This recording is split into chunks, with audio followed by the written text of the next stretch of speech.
get the sector concerned to mature, to become competitive?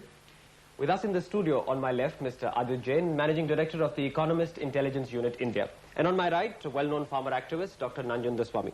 First question to you, Dr. Swamy, is you should be very happy with the budget. There has been so much emphasis on social sector spending. Well, there is nothing in the budget over which you can be happy about.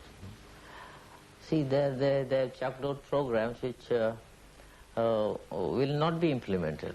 For example, the Indira Awas scheme, wherein they say that they can build a house with 12,000 rupees, and that house will not be built because it cannot be built. So there are such programs. So are you therefore objecting to the leakages in the program? Well, there are programs which will never be implemented. You can't say leakages.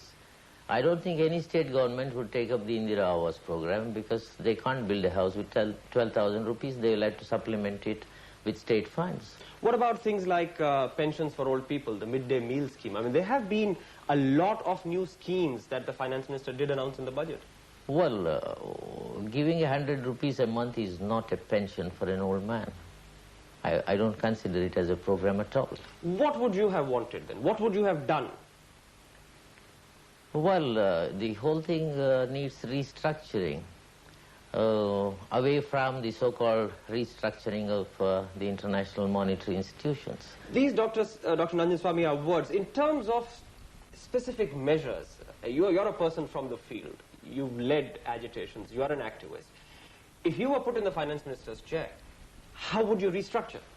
So, well, I would earmark 75% of the outlay for rural development. I'm really opposed to the two departments in this country called urban development and rural development. I think it totally goes against what Gandhiji said, that India lives in the villages. Would you agree with what Dr. Nanjendra Swamy is saying, that is it so cut and dried that we can have these proportions laid out in proportionate to the reality of the country? Well, I'm afraid the finance minister is constrained in some ways because he has a lot of commitments, and there is only so much of money in the kitty which has to be allocated to various things. Although I do agree with the professor on rural development, although I'm not so sure that it is with government handouts and grants and government expenditure that rural development will actually occur. I think in the long term it will occur because of investment, and the government can motivate investment by providing fiscal incentives, by providing infrastructure, and when that happens and investment happens, then all around rural development will take place in India. Now there you are. There's the classical argument of the modern contemporary economist, which is that things would get better only if there is more growth, if there is more wealth to share. How would you react to that? Yeah, how can there be growth in the rural areas when you're actually damaging the infrastructure there? How are you doing that? Yeah, well, by the so-called new economic policies. How? Yeah, well, by the introduction of these so-called getting into the international discipline. Are you referring to GATT? Because we're not able to understand. No, we don't have to mention GATT. The GATT has been there in India for the past 3-4 years now. I won't say that GATT was signed only on January 1st, 95. So what is that damage? Yeah, well, the damage has been that there has been a gradual increase in the cost of cultivation and the reduction in returns. But that's how infrastructure is being damaged continuously. That seems to go against conventional wisdom, because you've had more subsidies flowing into the farm sector and you've had higher procurement prices. So... Oh no, that's what the government says. No, but that... See, well, I would say the farmer in India is the biggest subsidizer in this country, because he is getting in the market not even half of the cost of his cultivation.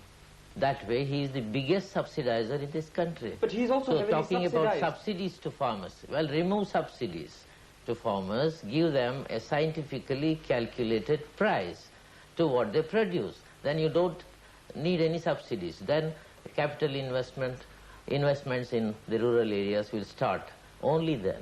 Free agriculture pricing now, that seems to be the almost a radical prescription, because Correct me if I'm wrong, the conventional wisdom there again is that if you free agricultural prices, then some of the worst hit are the farmers themselves. Well, I don't know about that. I tend to agree with the professor in a sense that I think the Indian farmers have actually had a bad deal because if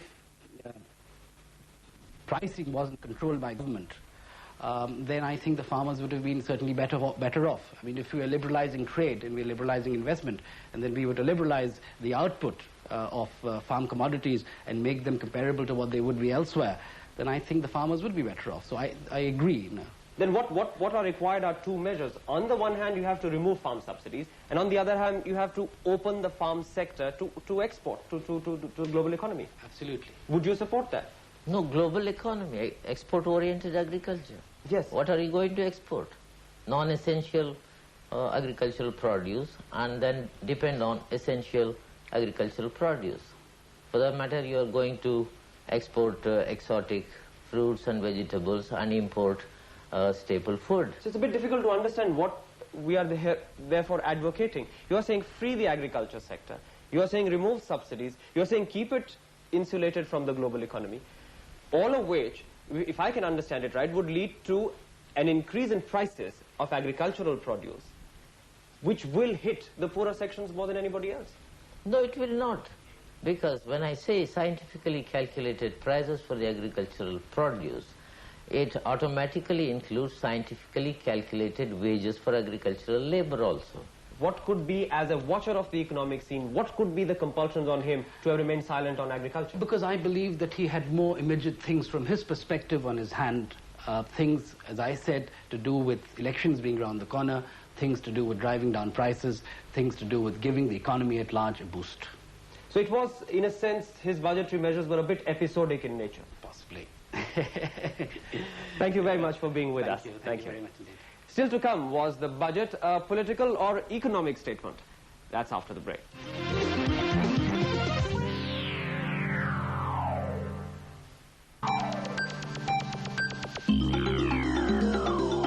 Welcome back to Budget 95 Review. This year the budget was crafted in the shadow of a tough political reality. The economy was doing well, but the Congress party was losing elections. It was expected that the finance minister would add a political hat to the economic reform one he wore so admirably for 4 years. By stretching out to the poor, Dr. Singh has left little room for the opposition to criticize him as pro-rich. The budget contains enough proposals not just for the destitute, but also for those hit by reforms such as the cottage industries. For the first time in recent years, a massive boost has been given to khadi or homespun cloth, a nostalgic symbol of Indian self-reliance. Most of the schemes will be implemented by opposition-ruled provinces, credit for which will be taken by the finance minister's party at the centre. The involvement of panchayats or village-level bodies is also significant. They were constitutionally empowered recently. By nurturing them, the ruling party has tried to secure a vast constituency to itself during next year's parliamentary polls. I must say that, well, there was a natural inclination to do political addressing at this juncture. This budget has done a fairly interesting job in mixing politics with good economics. With us in the studio and joining us again on my left, Mr. Mani Shankar Iyer of the Congress. He was with us in the earlier program. And on my right, Mr. Somnath Chatterjee, the person who has the honor of being the only other person to be mentioned in the finance minister's speech besides the Prime Minister. So the honor to you to start off the discussion. What do you think the finance minister seeks to achieve by increasing allocation? I mean, you know, the popular perception is that this is a political budget. You see, the whole social service